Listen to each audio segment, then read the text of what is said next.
नमस्ते दोस्तों, दुनिया के सबसे जाबाज मिलिट्री कमांडर में से एक, I'm destined for greatness. Europe के सबसे ताकतवर महाराजा, I found the crown of France in the gutter and placed it atop my own head. Napoleon Bonaparte. ये तो इतिहास के सबसे कंट्रोवर्शियल लोगों में से एक भी, जहाँ एक तरफ लोग इनकी काबिलियत की तारीफ करते हैं, वही दूसरी तरफ इनकी सत्ता की भूख को कुछ लोगों के द्वारा क्रिटिसाइज किया जाता है। ये ऐसे इनके हाथों लाखों लोग मारे गए। ये क्या सच्चाई है यहाँ पर? ये जनता के हीरो थे या फिर थे एक विलन? पिछले साल 24 नवंबर को एक बड़ी दिलचस्प मूवी बनी। इसके डायरेक्टर थे रिडले स्कॉट। ये वही डायरेक्टर है जिन्होंने ग्लैडिएटर, अमेरिकन गैंगस्टर जैसी फिल्में बनाई। इस मूवी में नेपोलियन का किरदार निभा रहे थे वकीम फिनिक्स, वही एक्टर जिन्होंने जोकर फिल्म में जोकर का रोल प्ले किया था। आइए दोस्तों, जानते हैं आज की इस वीडियो में नेपोलियन बोनापार्ट की पूरी कहानी।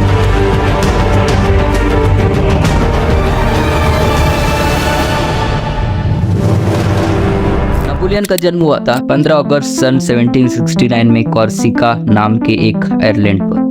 नक्शे में देखिए, काफी बड़ा सा आयरलैंड है, इटली और फ्रांस के देशों के बीच।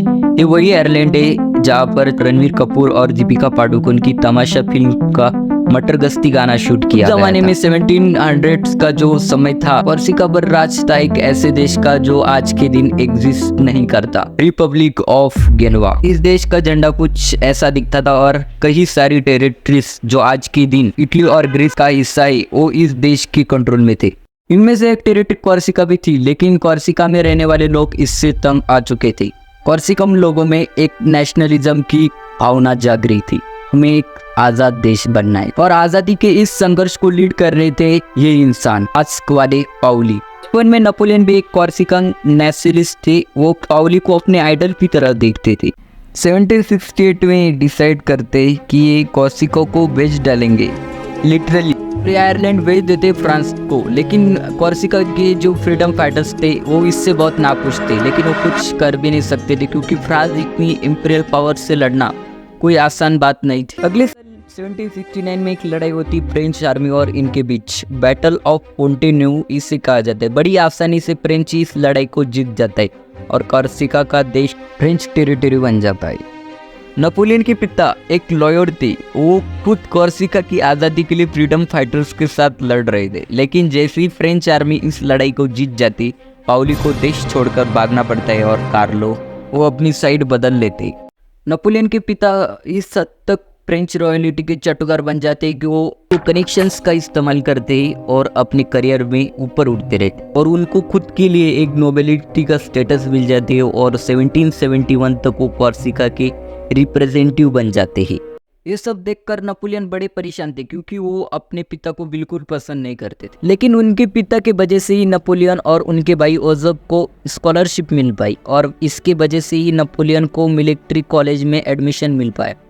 पढ़ाई करते वक्त नेपोलियन फ्रेंच एरिस्टोक्रेट्स बच्चों से घिरे रहते थे और बाकी बच्चे इनका मजाक उड़ाते थे क्योंकि इनका एक्सेंस थोड़ा अलग था। लेकिन ये भी ज़्यादा घुलने मिलने की कोशिश नहीं करते थे क्योंकि उनकी राय में फ्रेंच लोग यहाँ पर कॉलोनाइजर्स थे और उनका सपना था कि अपने देश कॉर्सिका को एक दिन आज़ादी दिला करें। इसलिए नेपोलियन स्कूल में बड़े अकेले रहे और उनको सहारा मिला तो सिर्फ किताबों का। और नेपोलियन को मैथ, हिस्ट्री, जियोग्राफी में भी बहुत इंटरेस्ट था। इनकी सबसे पसंदीदा किताब थी फ्लूचार्ट की पैरेलल लाइन्स। 48 एंशिएंट लोगों की बायोग्राफीज इस किताब में लिखी गई।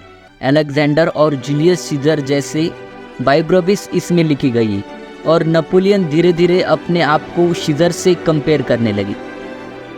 ऐसी कुछ कहानी थी दोस्तों आदि नेपोलियन बोनापार्ट की। अगर आपको अच्छी लगी हो तो प्लीज़ वीडियो को शेयर करना और अच्छी लगी हो तो प्लीज़ सब्सक्राइब भी करना और वीडियो को लाइक करना। और नेपोलियन की कुछ खास स्टोरी वो मैं आपको आगे बता दूंगा कभी। बट अगर आपको ये वीडियो इंफॉर्मेटिव लगा हो तो प्लीज़ सब्सक्राइब करना और नीचे बताना कि वीडियो कैसे, कमेंट में प्लीज़ एक प्यारा सा कमेंट देना वीडियो कैसा लगा। बहुत बहुत धन्यवाद दोस्तों।